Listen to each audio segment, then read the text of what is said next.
오늘 말씀은 남유다 왕국의 왕들에 대한 말씀입니다. 솔로몬이 죽은 뒤에 하나님의 나라 이스라엘은 북이스라엘과 남유다로 분단되게 되었지요. 북이스라엘과 남유다는 둘 다 이스라엘 민족이 세운 나라였지만 사실 큰 차이가 있었습니다. 그 중에 하나는요, 바로 왕권에 대한 이해가 서로 달랐습니다.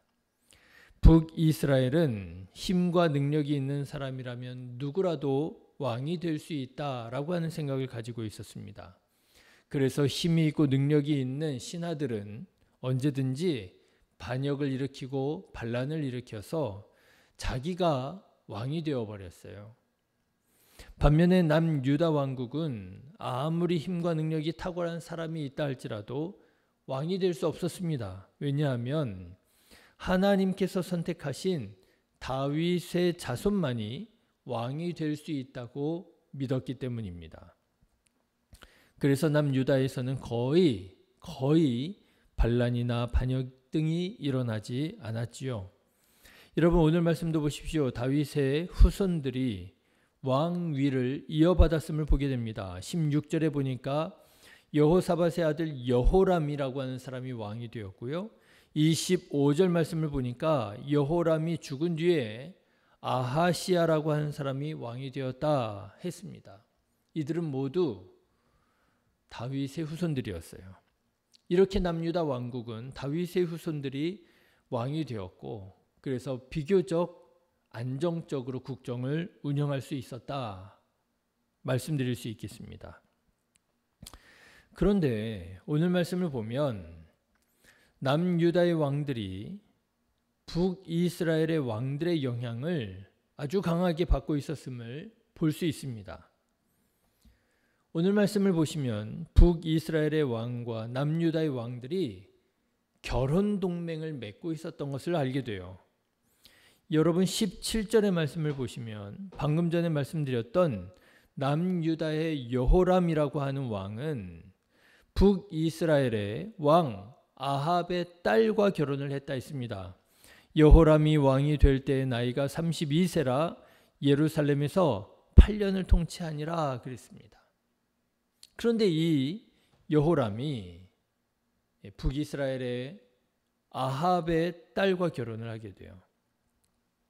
또 그의 아들 아하시야라고 하는 왕은 오므리의 손녀와 결혼했다 했습니다.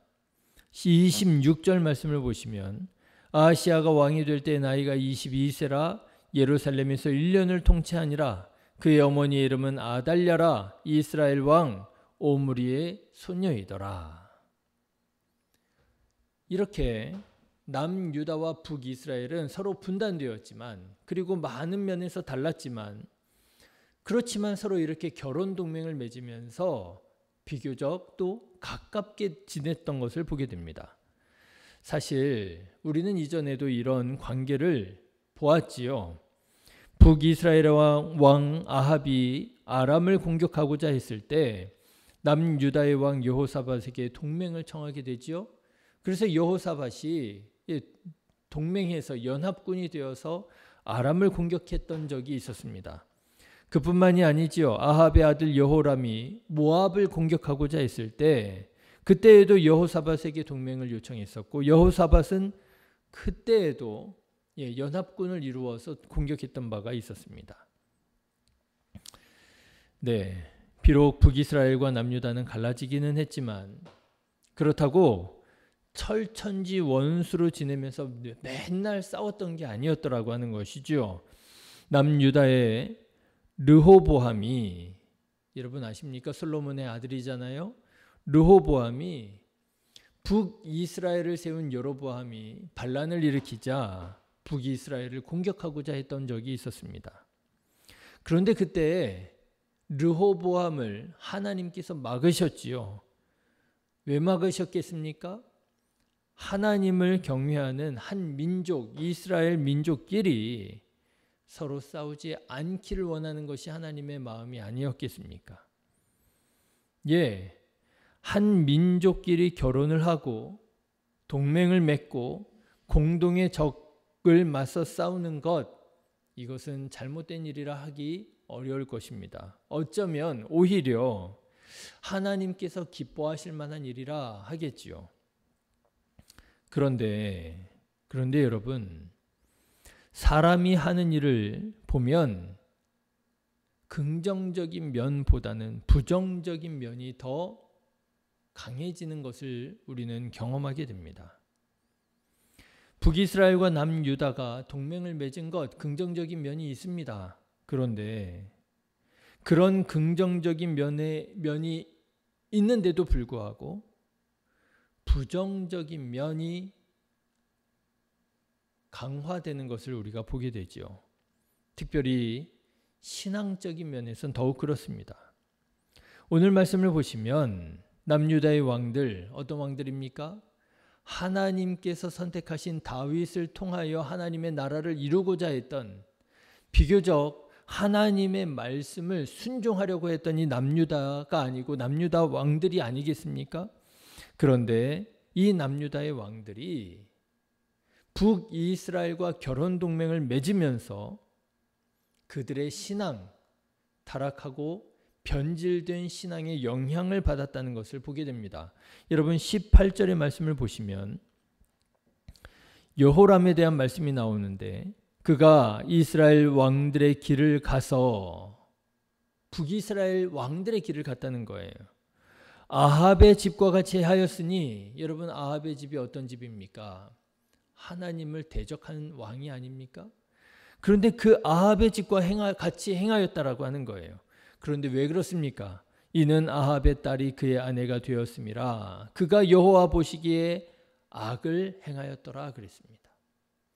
결혼 동맹을 맺는 것, 그것을 나쁘다 할 수는 없을 것입니다. 그런데 그 결과는 나빴다라고 하는 거예요. 왜요? 북이스라엘의 아합의 집의 길을 따라서 그들의 우상 숭배를, 그들의 변질된 신앙을 받아들이게 되었더라고 하는 거예요. 그뿐만 아니지요. 27절에 보면 아하시아도 마찬가지였습니다. 아하시아가 아합의 집 길로 행하여 아합의 집과 같이 여호와 보시기에 악을 행하였으니 그는 아합의 집에 사위가 되었음이었더라. 아하시아라고 하는 남유다의 왕마저도 하나님께서 보실 때 악을 행하는 왕이 되었다라고 하는 거예요. 왜요? 그 이유는 북이스라엘의 아합의 집에 사위가 되었기 때문이라고 하는 거예요. 결혼 동맹을 맺으면서 북이스라엘 출신의 왕비들이 남유다 왕들에게 영향을 끼쳤던 것 같고요. 그래서 신실하게 하나님의 나라를 이룬 것이 아니라 오히려 그 하나님의 나라를 오히려 하나님에게서 멀어지게 하는 정치를 행하게 되었더라고 하는 거예요.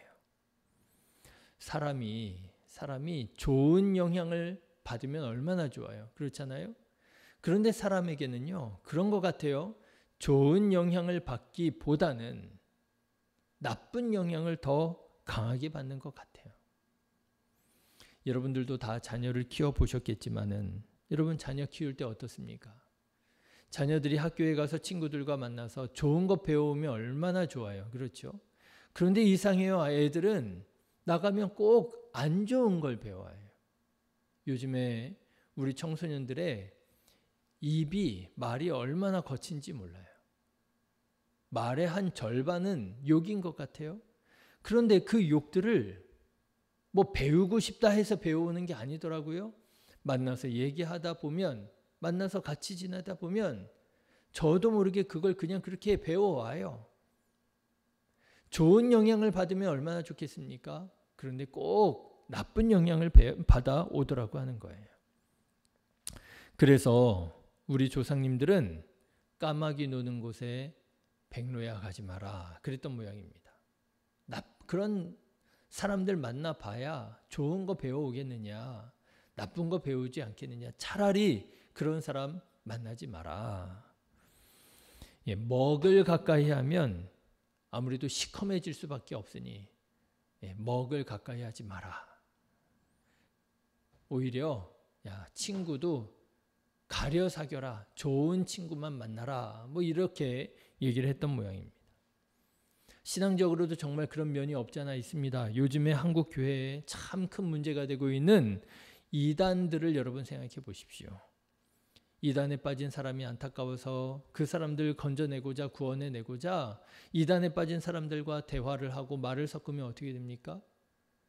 그들을 구원해내기보단 오히려 미혹을 당해가지고 오히려 같이 끌려 들어가는 경우들이 얼마나 많아요.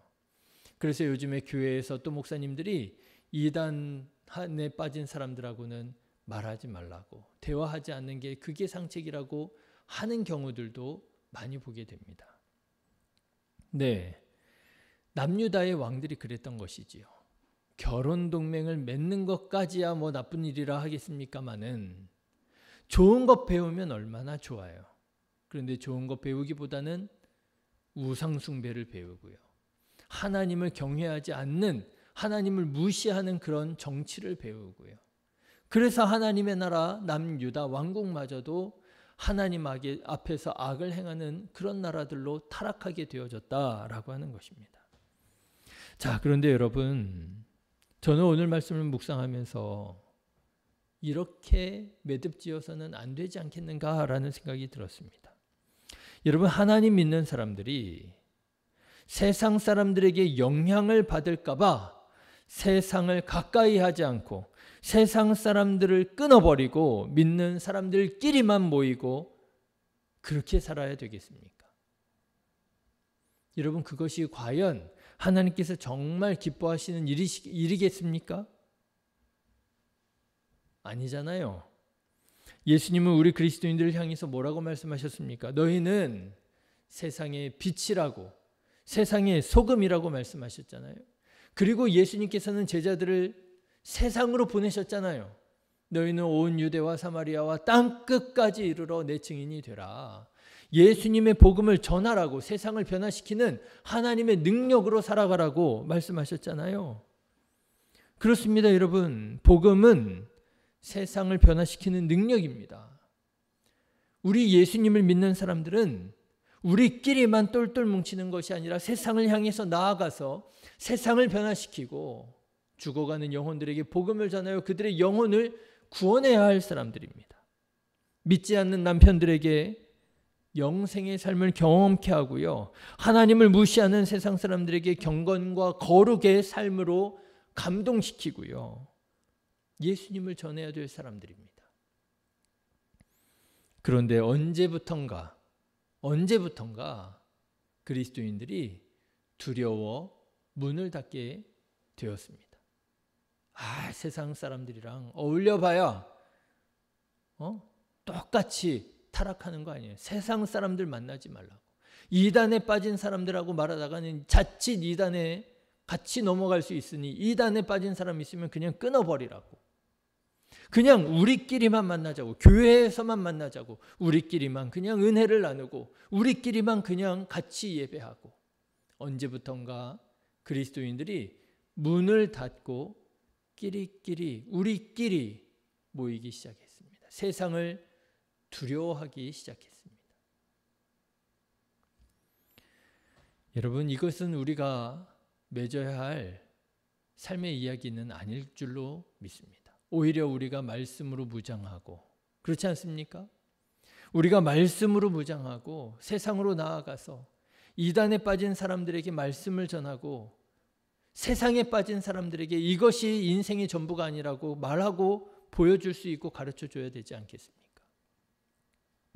저는 우리 신의교회 성도님들이 섣불리 이단에 빠진 사람들하고 대화하다가 정말 이단으로 넘어가서는 안 되겠지만 우리 성도님들이 말씀으로 무장해서 세상을 두려워하는 것이 아니라 이단을 두려워하는 것이 아니라 오히려 그들에게 복음을 전하고 오히려 그들을 건져낼 수 있는 세상의 빛이 되고 소금이 되는 그런 신실한 주님의 백성들이 다 되시기를 주님의 이름으로 축원합니다.